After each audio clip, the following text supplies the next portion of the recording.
ఎన్నో డిస్కషన్స్, ఎన్నో ప్లాన్స్, చాలాసార్లు క్యాన్సిలేషన్స్. కానీ చివరికి మేమనుకున్న ఒక చిన్న కలను నిజం చేసుకున్నాం. అదేంటంటే అడవిలో కట్టెల పొయ్యి మీద వంట చేసుకొని అందరం కలిసి తినాలి అనే కాన్సెప్ట్. ఈ ప్లాన్ గురించి మొదట మాట్లాడినప్పుడు అందరూ చాలా ఫీల్ అయ్యారు. కానీ ఎప్పటిలాగే ఒకరు ఓకే అంటే ఇంకొకరు కుదరదంటారు, మరొకళ్ళకి పని ఉంది అని చెప్తారు. ఇలా వారం వారం వాయిదా పడుతూ వచ్చింది. కొన్నిసార్లు అయితే ఇంకా ఈ ప్లాన్ క్యాన్సిల్ అయిపోయింది, ఇంకా జరగదులే అనుకున్నాం. కానీ ఈసారి మాత్రం ఒక డేట్ ఫిక్స్ చేసుకొని ఎలాంటి మార్పులు లేకుండా ఫైనల్గా బయలుదేరిపోయాం. ఉదయాన్నే కావాల్సిన సామాన్లను మొత్తం సర్దుకున్నాం. చికెన్, బియ్యం, మసాలా దినుసులు, రాగి పిండి, నీళ్లు, వంట సామాన్ అన్నీ ఇలా ఏది వదలకుండా ప్రతి ఒక్కటి లిస్ట్ రాసుకొని మరీ తీసుకెళ్ళిపోయాం. తర్వాత అందరం కలిసి ప్రకృతి మధ్యలో ఉన్న ఒక అందమైన ప్రదేశానికి చేరుకున్నాం. అక్కడ వాతావరణం చూస్తే మనసు ఎంతో ప్రశాంతంగా అనిపించింది. చుట్టూ చెట్లు, పక్షుల శబ్దాలు, చల్లని గాలి నగర జీవితానికి పూర్తిగా భిన్నంగా ఉంది. ముందుగా వంట చేసే ప్రదేశాన్ని శుభ్రం చేసుకున్నాం. తర్వాత కావలసిన కట్టెలన్నీ తెచ్చుకొని పొయ్యి ఏర్పాటు చేసుకున్నాం. కట్టెల పొయ్యి మీద వంట చేయడం అంత సులభం కాదు. మంట సరిగ్గా రావాలి, పొగ ఎక్కువ కాకూడదు. ఎందుకంటే పాత్రలన్నీ మాడిపోతే తర్వాత కడగాలంటే దోలు తీరిపోద్ది.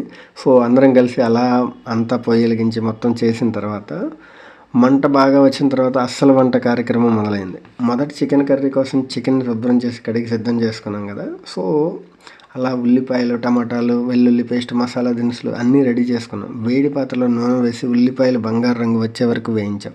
ఆ తర్వాత అల్లం వెల్లుల్లి పేస్ట్, టమాటాలు వేసి బాగా కలిపాం. మసాలా దినుసులు వేసిన తర్వాత వచ్చిన వాసన మాత్రం అద్భుతంగా ఉంది.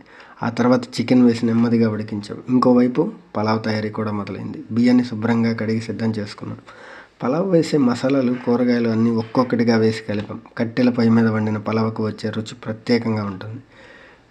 మంట మీద నెమ్మదిగా ఉడుకుతున్న పలావ్ వాసన చుట్టూ వ్యాపించింది. ఇంతలో రాగి ముద్ద తయారీ కూడా ప్రారంభించాం. రాగి ముద్ద చేయడం కూడా ఒక కళే. నీటిని మరిగించి సరైన మోతాదులో రాగి పిండి వేసి ఉండలు కట్టకుండా బాగా కలపాలి. కొద్దిసేపటికి చక్కగా రాగి ముద్ద తయారై సిద్ధమైపోతుంది. అన్నీ వంటలు పూర్తయ్యే సమయానికి మాకు ఆకలి కూడా బాగా వేసింది. చివరికి చికెన్ కర్రీ, పలావ్, రాగి ముద్ద అన్నీ రెడీ అయ్యాయి. అడవి మధ్యలో కూర్చొని అందరం కలిసి భోజనం మొదలుపెట్టాం. మొదటి ముద్ద తిన్న వెంటనే మా కష్టం మొత్తం మర్చిపోయాం. కట్టెల పొయ్యి మీద చేసిన వంటకు ఉండే రుచి నిజంగా వేరే లెవెల్. చికెన్ కర్రీ కూడా చాలా రుచిగా వచ్చింది. పలావ్ కూడా అద్భుతంగా తయారైంది. రాగి ముద్దతో కలిసి తింటే ఇంకా బాగా అనిపించింది. వంట మాత్రమే కాదు, అందరం కలిసి చేసిన ప్రయాణం, చేసిన కష్టాలు, నవ్వులు, సరదా మాటలు ఇవన్నీ ఈ రోజును మాకు ప్రత్యేకంగా మార్చాయి. కొన్నిసార్లు గమ్యం కంటే ప్రయాణమే అందంగా ఉంటుంది అంటారు.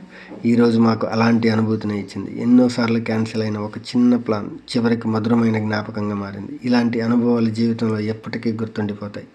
ఈ సండే మాకైతే ఫుల్ ఎంజాయ్మెంట్, మంచి మెమొరీస్ ఇచ్చింది. మీ ఫ్రెండ్స్ గ్యాంగ్తో మీరు ఎప్పుడైనా ఇలాంటి ప్లాన్ చేశారా?